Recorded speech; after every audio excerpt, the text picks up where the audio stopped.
Welcome, everyone, to our Torah from Israel Hanukkah edition, which is being kicked off today by Rabbi Wolfson, and there'll be another session next Wednesday and the following Thursday over Hanukkah. First of all, I want to thank Nehemiah and Margalit Siegel and family for sponsoring this session and next session in memory of Dr. Paul S. Friedman, and in gratitude to the Skokie Valley community on their 1-year anniversary of their membership. So Mazel Tov on your anniversary, Nehemiah. Thank you for this sponsorship. And if anyone would like to sponsor the last session, which will be taught by Judy Klitzner on the last day of Hanukkah, please be in touch with me later. We are so lucky to have Rabbi Wolfson with us today. He is the director of the Amital Center at Har Etzion and the co-director and rabbi of JLIC Tel Aviv, a community of young Olim in Tel Aviv working in partnership with local shuls and organizations. He was in America, in New York, for the past 7 years, serving as the JLIC rabbi at NYU, and he is passionate about building welcoming Jewish communities in urban environments that are deeply connected to their surroundings. So we are so lucky to have Rabbi Wolfson here to teach us some Torah. So I will turn it over to him, and then we'll have a chance to have a more conversation style experience of listening to him talk about his work in Tel Aviv. So let's get started, and then I'll be back to ask some questions later. Thank you, Rabbi Wolfson. Thank you. Thank you so much for having me. We spent 7 years in New York, and out of that, we spent 3 days in Chicago and 4 days in total in Illinois, Shabbat in Champaign. And great to be with you virtually. Thank you so much for inviting me. And it's good to live in an era where even when we are separated by very great distances, we can still be in touch with each other and learn with one another. So I'm excited to kick off your Hanukkah learning and also to share a little bit about what we are seeing and what we are doing in Israel. So let's begin. I want to share a piece with you all on the Mizmor Tehillim of Hanukkah. Hanukkah, of course, does not have its own biblical book. It has the Book of Maccabees, but that didn't make it into the Tanakh, and it's not a text which we put front and center on Hanukkah. And so, for that reason, it's an interesting question. There's also no Masechet Hanukkah, right? There's a Masechet Megillah, there's a Masechet Yoma. One of the texts that we study of Hanukkah, that's sort of a challenging question in a way in which it's not necessarily for other Hagim. A text which I think repays real attention is the Mizmor Tehillim, which is studied on Hanukkah, which is said on Hanukkah. Mizmor Lamed, chapter 30 of the book of Psalms, Tehillim, begins Mizmor Shir Chanukat Habayit LeDavid. Many of us might be familiar with it. It features in our daily tefillot, opening the Ashkenazi Psukei Zimra section. Mizmor Shir Chanukat Habayit LeDavid, a song of praise as David dedicates the house, dedicates the temple.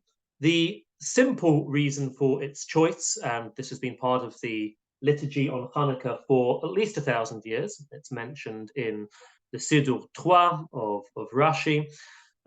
It's mentioned somewhat before that as well in Gaonic literature.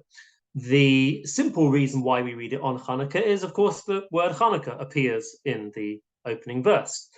However, I want to suggest that actually it repays a much, much closer attention, and there is actually well beyond the first verse something really significant going on that connects to this time of the year. So let's learn it together, and let's see what we come up with.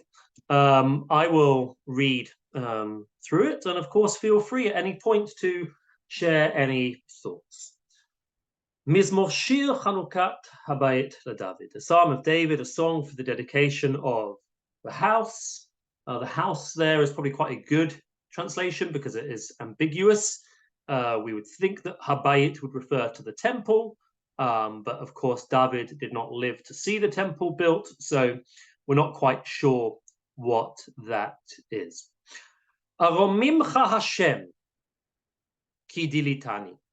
I will Praise you, God. Literally, I will raise you to the heights, Romem, because you have raised me up. You have lifted me up. Dilitani, a dili is a bucket, right? Pulled up from a well. You have lifted me up. Velosimacht oivaili, and my enemies have not rejoiced over me. Hashem Elokai, Lord my God, Shivati Elecha, I cried out to you, V'tilpa'eni, and you healed me. Hashem He'elita min she'ol nafshi, you raised me up from that's a phrase to really actually sit with. She'ol, anyone know what She'ol means? Here it's just translated as She'ol.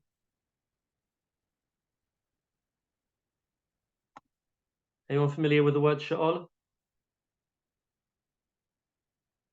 She'ol is sort of like, it can mean the grave, or it can mean the underworld, some sort of place where the dead go. But just translate that phrase, She'ol nafshi, the grave of my soul, the underworld of my soul. Right? There's an intensity of language that Tehillim has, which we don't really get in quite the same way elsewhere. God, you have raised me up from the netherworld of my soul. Chayetani miyardevo, you gave me life from those that go down to the pit. Maybe it's just worth a little pause at this point to reflect a little bit on what Tehillim is. The way in which a teacher of mine, you might have heard of her, wonderful teacher, Dr. Yael Ziegler, the way in which I remember her teaching it to us when I studied Tehillim with her many, many years ago. She said, we can usefully think of Tehillim as the opposite of Tanakh. What does she mean by that? Tanakh as a whole is God, Hashem, speaking to humanity as a whole, speaking to Am Yisrael in particular, maybe speaking to an individual in particular. Tehillim is the opposite of that. Tehillim is us, individuals, speaking to God. The direction is reversed, not from heaven to earth, but from earth to heaven. For that reason, it's a work which, of course, is not just a work that we study. It's a work which, more than any other, we say in times of distress, in times of joy. It's one which captures our emotional responses, our tefillot to Hashem. One of the results of that, one of the consequences of that, is that Tehillim tries almost always to universalize the experience. In other words, we know very little about the circumstances that led to the composition of any individual psalm. So let's just look at the verses that we've spoken about. Someone seems to have been in a very low place. Aromimcha Hashem ki dilitani. I was down low. I was in the pit, and you raised me up. Tilpa'eni. You healed me. Hashem he'elita min she'ol nafshi. You raised me from the depths of my soul. You gave me life. So this individual is obviously thanking God for having turned their life around and realizing that they had fallen, and now that they have been returned to where they were, thanking God for it. We actually have no idea about the circumstances that led to this individual's fall. Presumably, part of the reason why we don't know anything about those circumstances is in order that this should be applicable to all of us. In other words, if we were reading a detailed story about one person's circumstances and how they fell and how they were picked up again, well, that would be a great story to read, but we wouldn't necessarily feel it as being able to be the vehicle for our own experiences. By making it anonymous and by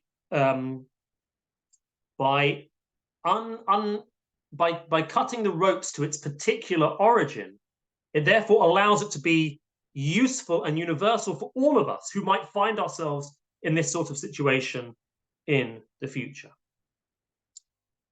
So this is a person who's been low, they've been in the pit, they've been in the netherworld, and they are thanking God for having raised them up, right? We've got lots of imagery of low and high.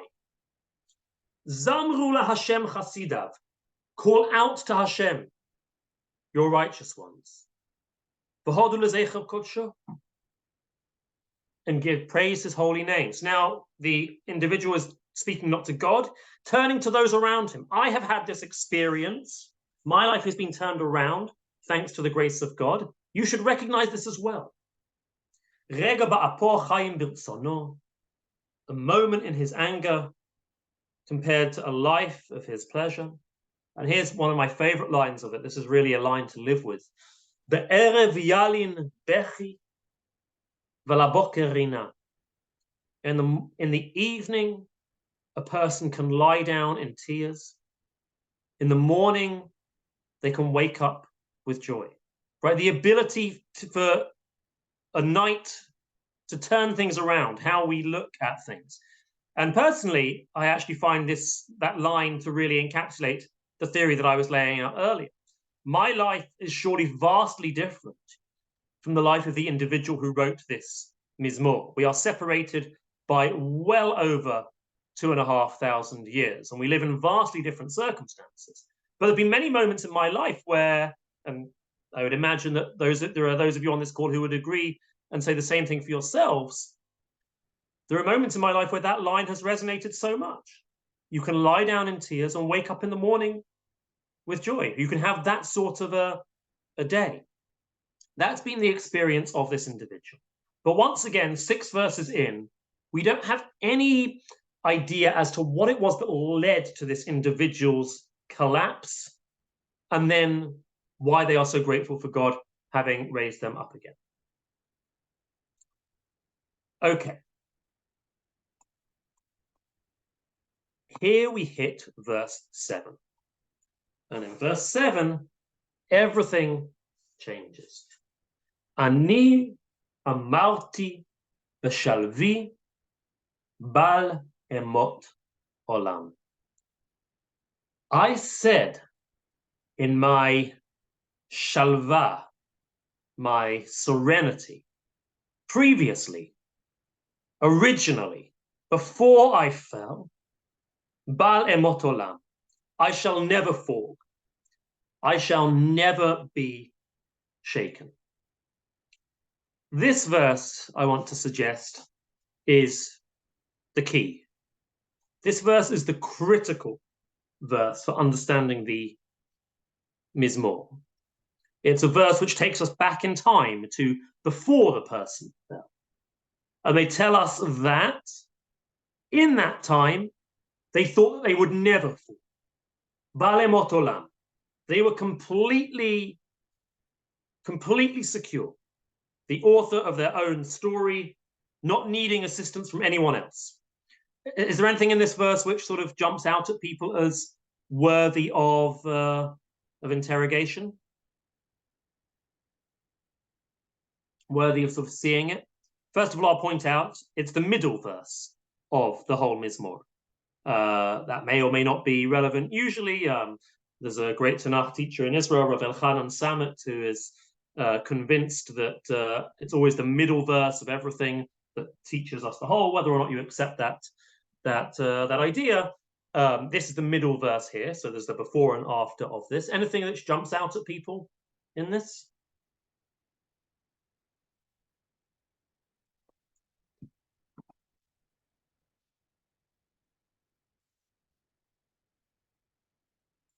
I'll suggest the following, and people feel free to jump in. Of course, you wouldn't pick this up in the translation, but if you're sensitive to Hebrew, you will. The word ani, right? People see that there? Why is the word ani significant? Because in Hebrew, there's no need really in the past tense to ever say the word ani, because you can assimilate the first person singular into the verb. Amarti means I said. Ani amarti is just a kind of repetition of that. And until now, the word ani has never appeared, right? We began the Mizmor with aromimcha. That's the future tense. Also in the future tense in Hebrew, you don't need to say the word ani. It means I will praise. It doesn't say ani aromimcha. right? And other ones, Shivati, I called out to you. It doesn't say Ani Shavati, it says Shavati. Here, uniquely in this verse, do we have the word Ani. And that exactly is the message. It was I. It was me. I took everything. I was my whole world. I didn't require the assistance of anyone else, not other human beings, not of God. Ani. The Ani jumps out at us there, right? This is called in Hebrew anochiyut, sort of self-centeredness, right? The hubris, right, that you have here. So it's the central verse of the whole chapter. It's the ani which jumps out of us. And if you're paying close attention with your ears, you'll notice also that the rhythm has changed. Most of the book of Tehillim is what's called biblical parallelism, where the verse divides into two, sort of, and the second half repeats or somehow reworks the first half. And we've had that throughout. I will praise you, God, because you raised me up. And my enemies didn't rejoice against me. Right? You can cut the verse in two and sort of just tell one story. And that repeats itself again and again. Hashem Elokai Shivati Elecha. God, I yearned out for you. Tilpe'eni. You healed me. In this verse, verse 7, that breaks that rhythm. Ani amarti b'shalvi bal emot olam. I said in my serenity, I can never fall. Anyone recognize the word shalva? Does the word shalva have any connotations? Where do we know it from? Feel free to unmute if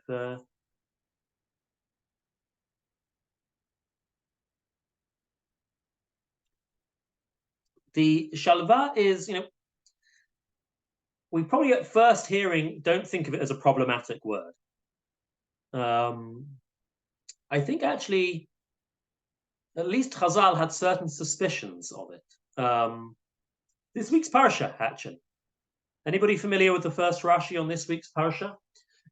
Vayeshev Yaakov ve'eretz megurei aviv. So that verse, if you listen carefully, has got a kind of tension in it.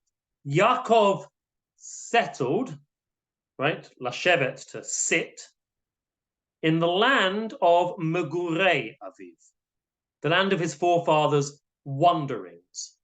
Right, his physical posture is different from that of his forebears. Where Avram and Yitzchak were megurim, they wandered within the land. Yaakov is vayeshev. And Rashi quotes a midrash, which is one of the toughest midrashim I know. It's a very hard midrash. And it says as follows. Bikesh Yaakov lashevet b'shalva. Yaakov requested, Yaakov desired to dwell in serenity. Again, shalva. Amar lo HaKadosh Baruch Hu. God said to him, Lo dai sha'ani noten letzadikim olam haba. Isn't it enough that I give the righteous the world to come? V'ata mevakesh gam olam hazeh. You want this world as well? Therefore, ele toldot Yosef, you have the whole terrible story of Yosef, Yaakov, who has spent his life on the road, his life struggling with his brother, with his father-in-law, with the challenges of his family, finally comes back to Eretz Yisrael and wants to retire, wants to relax. And Chazal see that as shalva, dangerous shalva. And that's what, and we have it here in this verse, that shalva is a word which seems innocuous at first, but has actually got some problematic content in it. This person sees themselves as they are settled, they are done, they do not need to worry. But as the Greeks taught us, if we can quote the Greeks on Hanukkah, pride comes before a fall, hubris. That's exactly what hubris is. And he fell, this individual, and he fell hard and realized that his ani could not help him. And now we return the rest of the Mizmor. Hashem built soncha. It was you, God, in your will. You raised me up. Histarta panecha. Now, if you hide your face, Haiti nivhal, I feel confounded. It's not that I feel now I'm alone and I can take care of myself without God's need. I'm confounded if you're not there. Elecha Hashem ekra ve'el Adonai etchanan. To you, God, will I call out. I will make my appeal. And you see in this verse how the ani has now returned to the verb. Right? It's not an Elecha Hashem ani ekra. Right? The ani is now in the verb.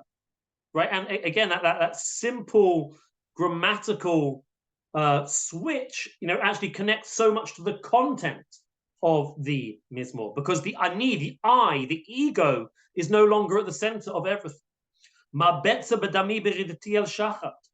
What's to be gained from my death as I go into the pit? Can the dust praise you?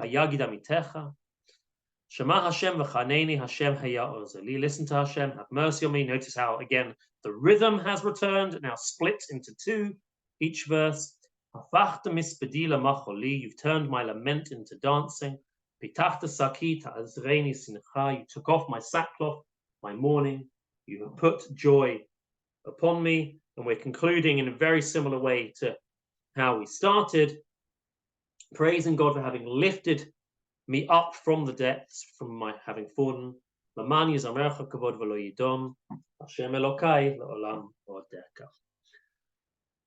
Okay, this is the Mizmor.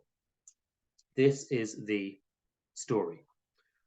What is the meaning of this? How can we sort of get into this? So we've done a good reading of it.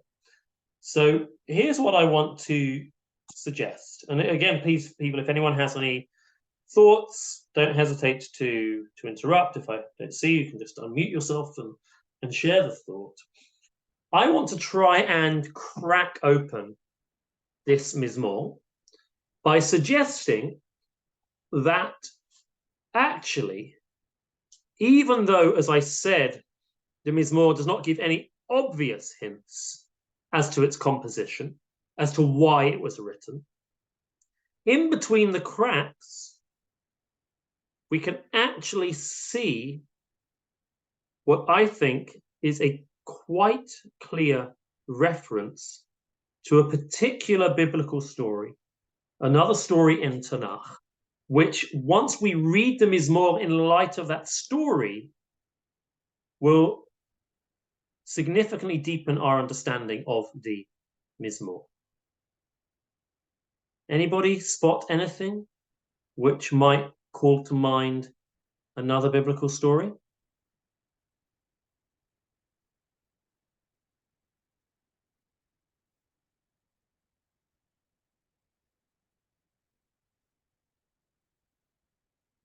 Any words that jump out at people that sort of seem interesting?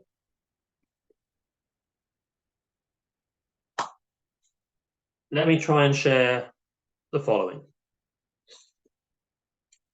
I want to claim that this chapter of Tehillim is almost an explicit commentary on the story of Yosef.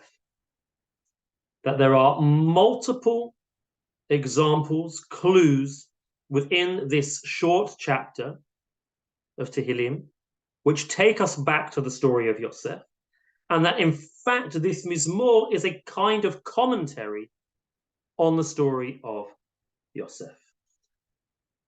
What would the most obvious one be? Bor, the pit, right? Hashem he'elita min sha'ol nafshi. You've raised me up from the depths of my soul. Chayitani mi yardei vor. You've given me life from the pit.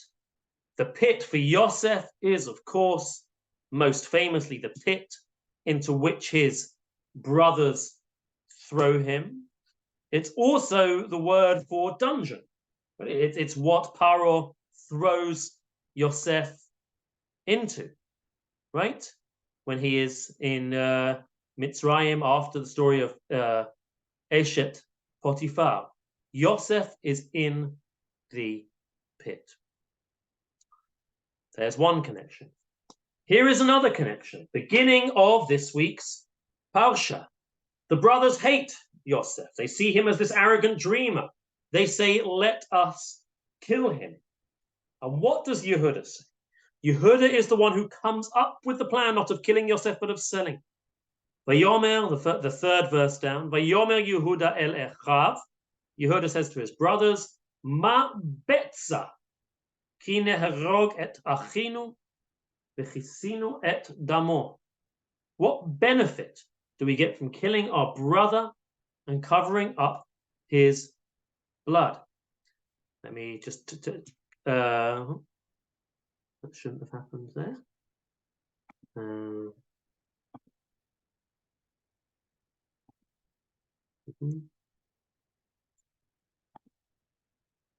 Sorry, the screen's got a bit funny in its size, but people remember that verse.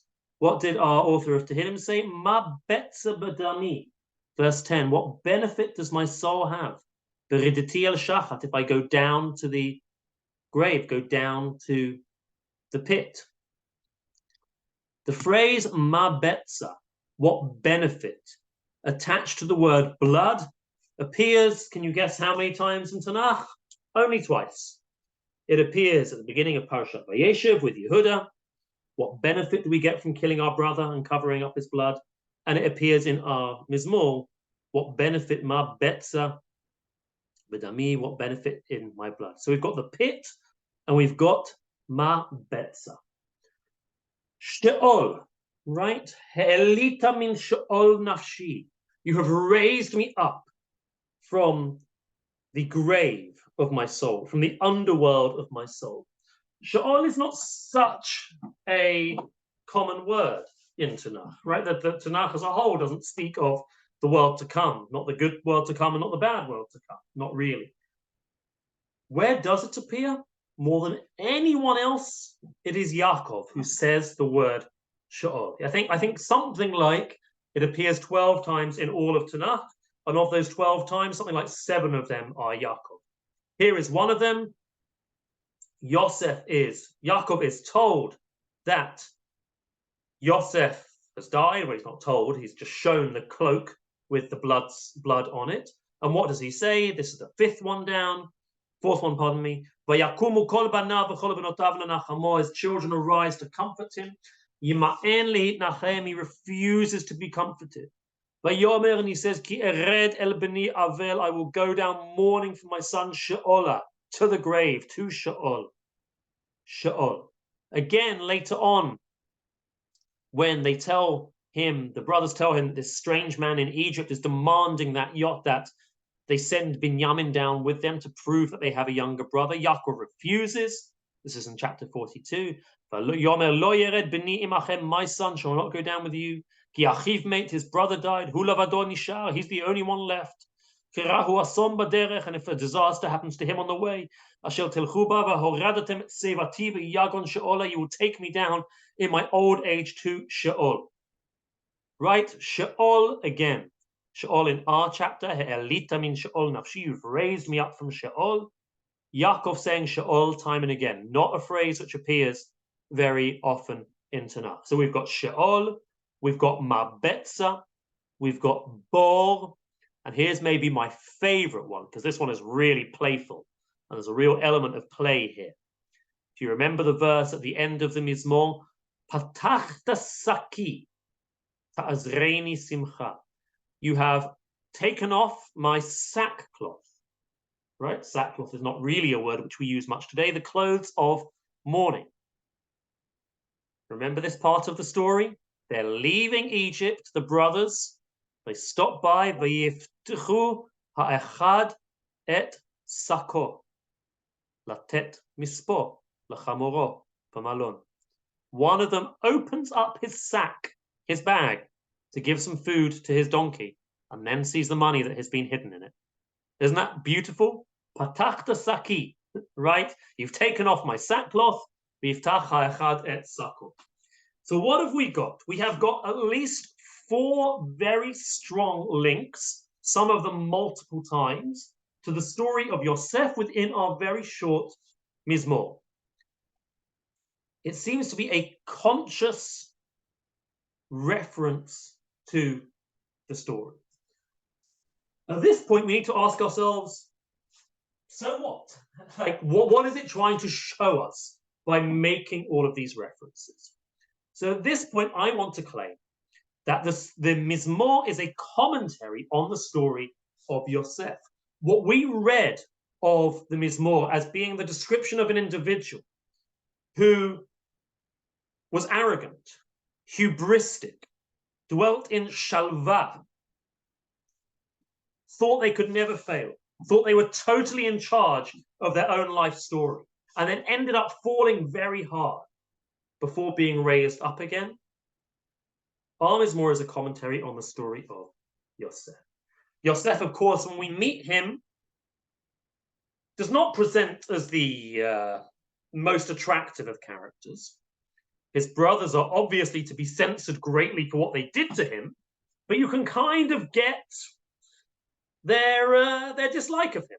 They see that their father loves him more than any other. He doesn't seem to do the work with them. He tells them about his dreams, which it's hard to put any reading on them, which isn't very condescending. His arrogance ends with him being thrown down into the pit. And then he's raised up again. He comes out of the pit in Egypt. And finally, great, here he is in Mitzrayim. He's like, like the kid who arrives from some backwater into New York, age 16, and he's got $2 a piece, but he's gonna conquer the big city. And there he is. He rises up and up in Potiphar's house. Let's read these verses. His master leaves everything in Yosef's hands. Everything apart from the bread. And finally, at this point, we are told, Yosef was beautiful. Really good appearance.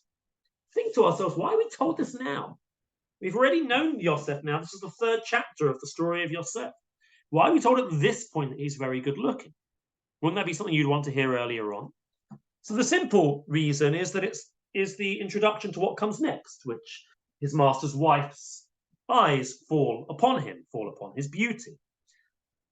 Rashi, however, in a very perceptive midrash, uses this description of his beauty not as being relevant only for what comes next, the story of Potiphar, but relevant for describing him right now. Vayehi Yosef Yafet Torah. Kevan shera'a atzmo moshel.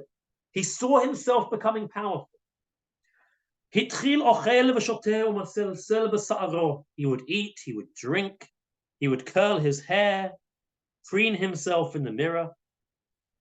Amar HaKadosh Baruch Hu, God said to him, Avicha mitabel, your father is in mourning. V'ata matzelzel b'sa'arecha, and you're curling your hair? Ani megareh b'cha et hadov, and send the bear against you, Potiphar's wife, a strange euphemism for her. But miyad v'tisai et adonav, his master's wife raises her eyes. Vayihi Yosef Yafet To'ar, Yosef is very beautiful, is not simply the description of the objective narrator telling us that he is beautiful, but it's a description of Yosef's inner sense of himself. I'm beautiful. I am strong. Look at me in the mirror, becoming ever more powerful. Ani amarti b'shalvi bal emot olam. I say in my confidence, my pride, I will never fall. And then, of course, he falls. And once again, he is thrown into the pit. But during those 2 years in prison, he absorbs this message, the message of our Mizmor Tehillim, which is that however talented and beautiful and skillful he is, he owes those traits to God. When Paro speaks to him and says, I've heard that you are a wonderful interpreter of dreams, please interpret my dreams for me, Yosef says, Biladi Elokim ya'aneh et shalom Paro. It's not me, it is God. God gives me this gift. And from now on, for the rest of the story, Yosef will never again attribute his own success simply to himself. Look, and we get such an insight when he describes the names of his children, right? Painful. V'yikra Yosef et Shema b'chol Menashe. He calls his firstborn son Menashe. Ki nasheni Elohim et kol amali et kol beit avi. God has caused me to forget all of my suffering and all of my father's house. Vet Shem Hasheni kara Ephraim. He calls the second one Ephraim. Ki hifrani Elohim be'eretz oni. God has made me fruitful in the land of my affliction. Now, there's much to say about these names that he gives. They're about as great an insight as we're ever going to get into Yosef. But you see how central now his perception of Hashem is in his own circumstances. Thank you, Hashem, for making me forget my prior traumas. Thank you, Hashem, for making me fruitful in the land of my affliction. It is not me alone who is fruitful. Rather, it is you who has allowed this. And perhaps, really, this gives us a sense of the story as a whole. That it's not just Yosef, the individual, that our Mizmor is commenting on. Of someone who was overly arrogant, who fell hard and then was raised up. But the idea that behind all of our human plans, there is a divine plan. It's a great theme of Tanakh, but it's perhaps more explicit in the Yosef story than anywhere else. That there are human plans.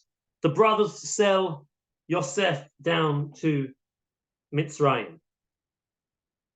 Yosef works his way up there. He sends for them, they send for him. Shalach, shalach, shalach is a leitmotif of the story. But behind it all, there is a divine plan. Here is the tremendous irony of the story. Had the brothers not done that terrible thing of selling their brother into slavery, the whole family would have perished in the famine. Only because Yosef was able to get to such a position in Mitzrayim could he then support the family. And so when, the next source with lots of red highlighted, when the brothers realize that it is Yosef and are terrified of what he's going to do now to them, he says to them, don't worry. Don't feel bad about it. God sent me in order to provide sustenance for you. In other words, it is not about just I, and it's not about just you. We are not the sole authors of our story. Hashem stands behind it. V'im kvar az kvar, as we say in Hebrew, if we are already this far along, perhaps it won't have escaped the attention of some of you that Hanukkah will always, without exception, fall out on the parashiot of Yosef. Right? This week is Vayeshev. Next week, Shabbat Hanukkah, is Miketz. And the second Shabbat Hanukkah, the end of Hanukkah, is Vayigash. Always, always, always, Yosef falls on Hanukkah. If you want a funny little way of realizing this, my teacher of Moshe Lichtenstein wrote a book on the Haftarot. And Miketz has its own Haftarah, except that we don't read the Haftarah of Miketz on Shabbat Hanukkah. Instead, we read the special Haftarah of Hanukkah. So how often do we actually read the Haftarah of Miketz? Answer, once every 19 years. Right? 18 years out of 19 years, Miketz is Shabbat Hanukkah. 18 years out of 19 years, we have the story of Yosef. And of course, on the 19th year, it's a different parsha of Yosef. And so our Mizmor, which we read every day of Hanukkah, itself is a super commentary on the story which we are reading at this time of year. And perhaps we can suggest that our Mizmor is also in some ways a commentary on Hanukkah. Hanukkah has the potential to also be a story about our strength, our success, our brilliance, the military strategy of the Maccabim, their physical power. What the Torah in Devarim warns us against, of saying, Kochi va'otzem yadi, asali et hachayil hazeh, my strength, the power of my arm has made for me this, is a danger which is potentially there within Hanukkah. That it becomes about the military victory, it becomes about that human strength. And of course, we know that the story we tell, the way in which Chazal formed our understanding of Hanukkah, is that the emphasis is put upon the Nes Pach HaShemen, this little crude of oil which survives. And there is a tension between the military victory element of Hanukkah and the miracle of the oil element of Hanukkah. And at different points in Jewish history, different authors have emphasized one more than the other. The book Sefer HaMaccabim is all about the military victory. It doesn't mention at all the little jug of oil. By the time you get to Chazal, maybe 150 years later, in Masechet Shabbat, the military victory is barely mentioned at all. It's all about the oil. In the Rambam, it kind of swings back in the other direction. But clearly the function of the Nes Pach HaShemen is to say that behind all of our human agency and acts, and it's not to diminish our human agency, but nevertheless behind it is God's hand. That is my Hanukkah presentation. Everyone, I hope you enjoyed that learning. I hope it adds something to your appreciation of the Mizmor and of Yosef and of Hanukkah.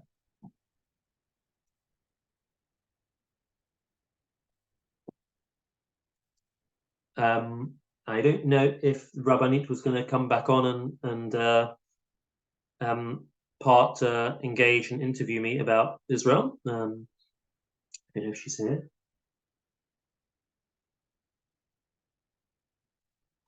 Yes, if not, I can.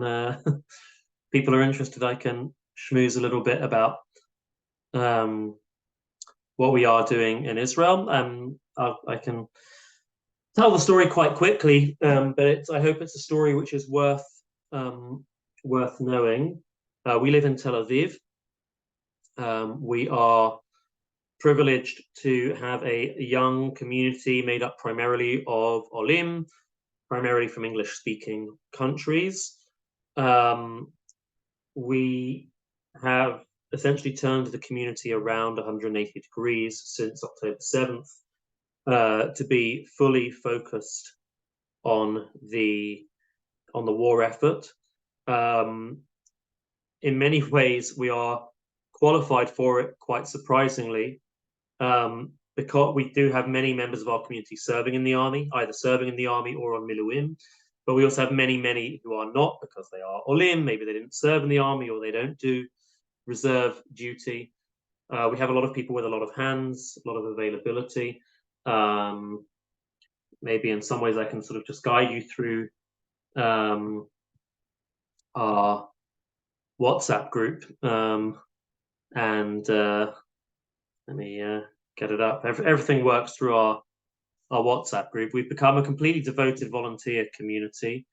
We had, on the eve of the war, around 350 people in our WhatsApp group, which was quite a good, clear way of sort of seeing the size of our community and how many people we engaged. Now at this point, maybe if I can get it up, let's see.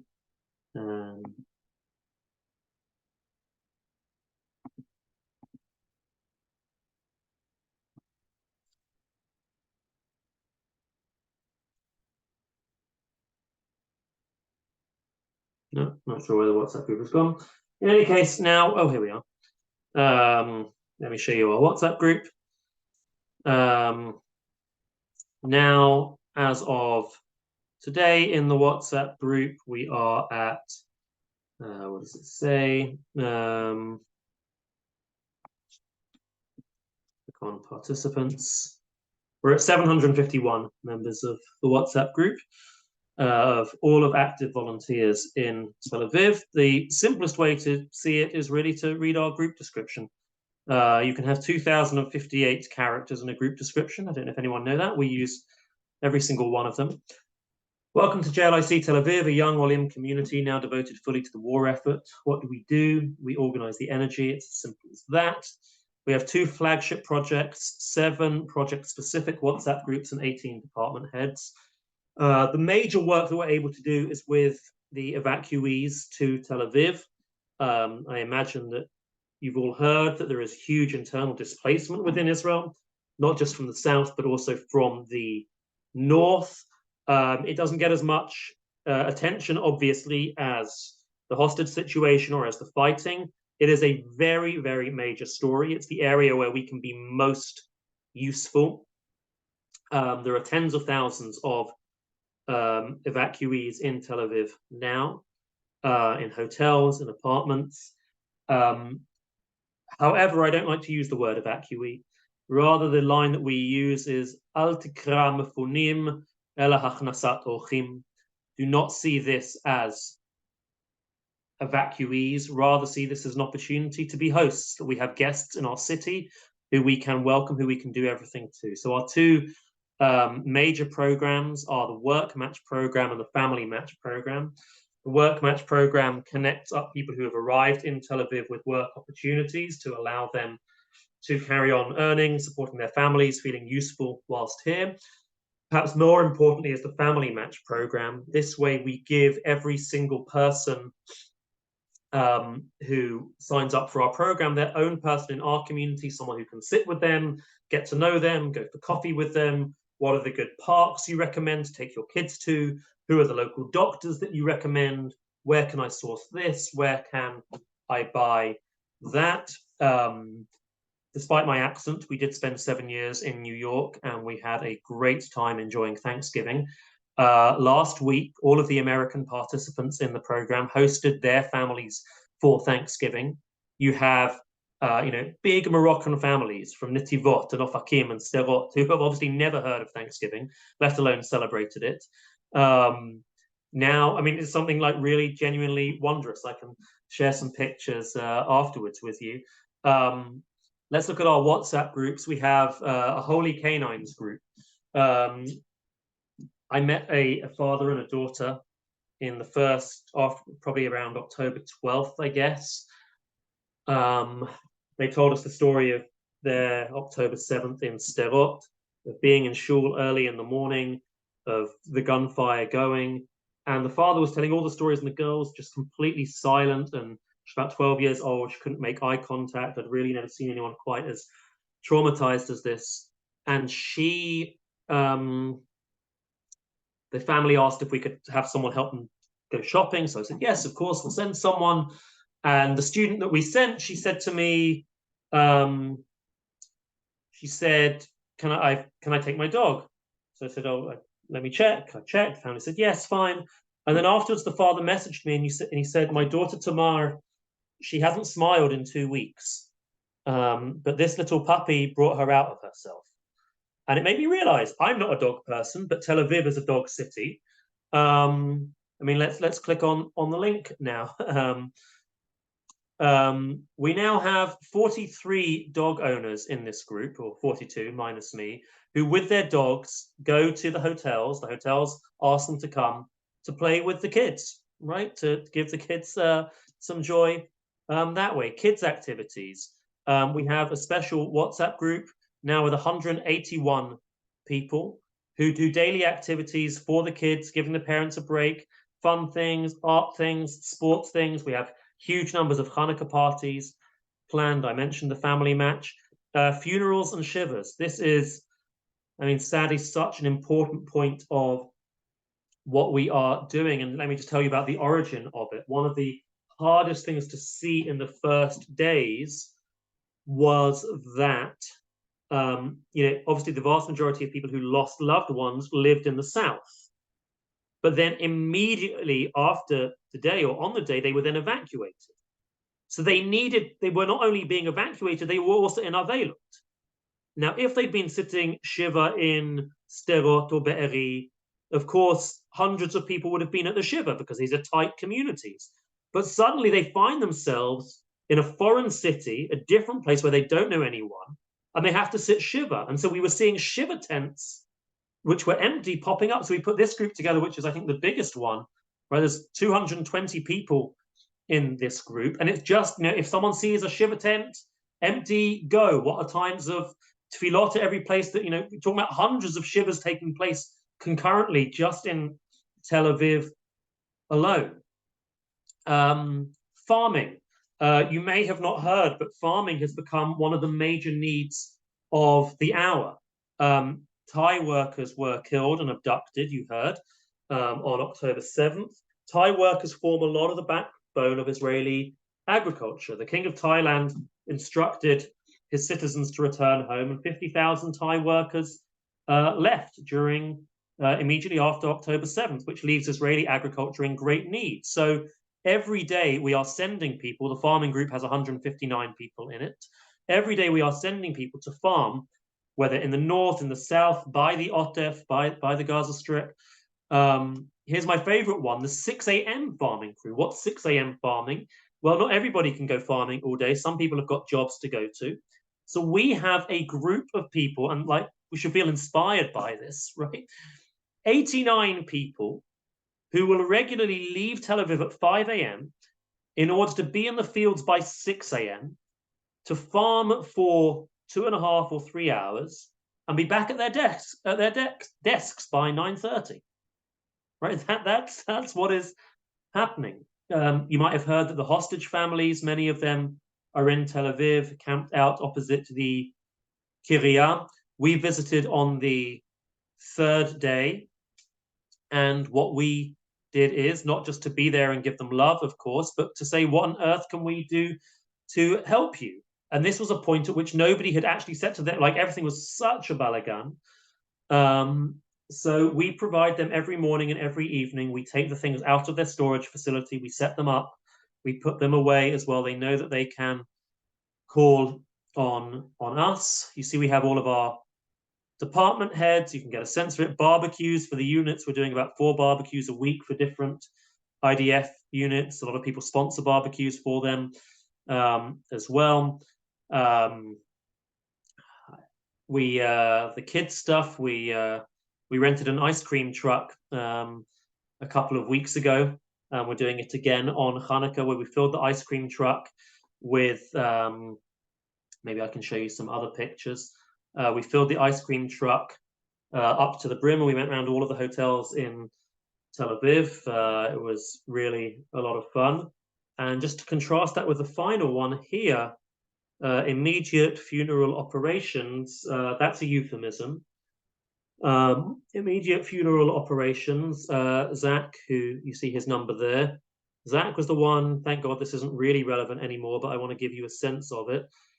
Zach was the one who was our connection with the various Batei Kvarot, the various cemeteries, and the Chevrat Kadishat there, who would tell him, this was really the week after October 7th, we have an immediate funeral. We do not have the grave spaces. We need help digging. So Zach would write in the group, as you can see, important, we need volunteers to dig graves for soldiers in the following places: Tel Aviv 3, Holon 6, Ben Shemen 6, 7 a.m., 7:30 a.m. And I paused the group, as you can see there, so that it didn't get buried under other messages. I wrote pause in the group so people see Zach's message, both to respond and to absorb the moment, honor those who fell. That was at 8:45 after he'd written at 8:39. By 8:55, so 16 minutes after he wrote it, there were volunteers for every single one of those. We're talking about 25-year-olds, right? Young people who've made Aliyah recently. Some people have made Aliyah just in the last couple of months. They did that day. At 11:30, Zach sent another message that in Rehovot, the cemetery needs more people.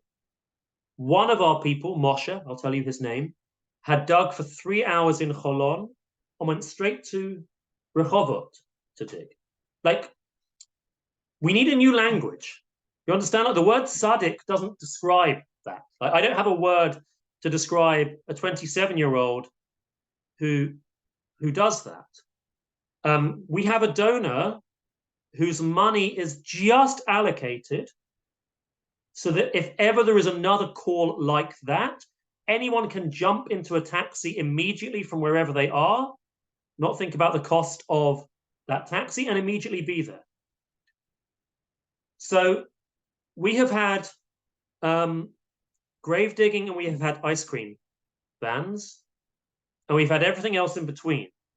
And I just want to sort of like I kind of use that as like shorthand in order to describe something of the pendulum swing of this moment of what our community is able to do. I told you about the family match program. My wife is an excellent baker and cook. She makes all of the cakes for the children who are evacuated from the south, who are celebrating birthdays. This is Maya in the middle. Maya turned 8, and on the left is Meital, and on the right is Kinneret. Meital and Kinneret, having known the family for a few weeks already, said, let us make Maya's birthday party. Maybe I'll conclude with, if I can get it up quickly, I'll conclude just with my Facebook will load. I'll conclude just with my write-up of it. Sorry, pardon me. For those of you who are sorry. For those of you who are on Facebook, I try and share as much as I can of our work through my Facebook presence. It's about Thanksgiving with our programs. That was about mitzvah that we made. Another birthday cake.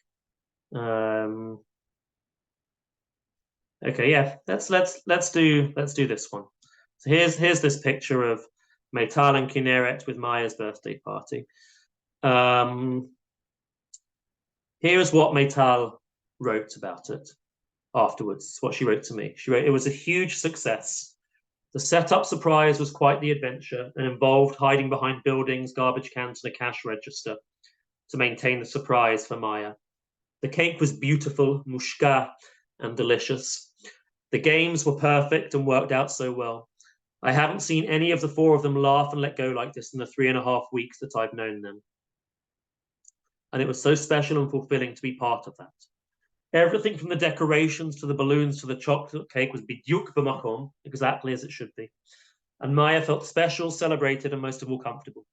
We were there for almost 3 hours through an azaka, that means a siren, and could have stayed even longer, playing party games and schmoozing and giggling. I hope you now understand that line that I said earlier. Al tikra mafunim ela hachnasat orchim. Don't think of these as evacuees. Think of this as guests. And I'll just finish with, I really think the broad significance of this. If you drive down the main roads in Tel Aviv at the moment, Namir and others, you'll see huge billboards. And these billboards are taken out by the Iriyah, the municipality of Sderot in the south. And this is what they say. Halev b'Sderot, anachnu b'Tel Aviv.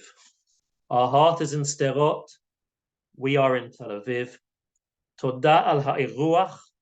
Thank you for hosting us. Yachad nenatzeach. Together we will win. And you're in America. And I think being in America, you know a little bit about what a polarized society is like, where different parts of the country view each other with suspicion or as foreign worlds or as others, and often with even outright hostility. And Israel over the last year has absolutely been that in a very painful and very terrible way. You've all heard of the judicial reform and what it led to. And we are seeing the healing of that. Just this evacuee Achnasat Orchim story, which is the part that I am most connected to. And I want to end on this positive note. This is going to positively impact Israel for years to come. That parts of the country that never interacted with each other, that did not know each other, that did not get positive reports back about each other, are, through lots of hard work on the parts of thousands of individuals, getting to know each other in this sort of natural experiment that just could never have been imagined, that could never have been constructed. I wrote to an American journalist who'd written a piece that I thought got it wrong. I wrote, this isn't Los Angeles coming to Chicago. This is deep red rural Texas coming to Manhattan and Boston and San Francisco and saying, actually, the people here are really nice. This is the state of Texas taking out billboards in Manhattan saying, we love New Yorkers. And such an idea sounds hilarious and ridiculous, but that's literally what you're looking at here, the Israeli equivalent of that. So to lead on that positive note, and Hanukkah as a festival of lights in the darkness, that within this very, very hard moment, please God, we will come through it all injured but stronger. Lovely learning with everybody. Thank you all very much. Thank you. Beautiful. Thank you. Thanks. All the very best.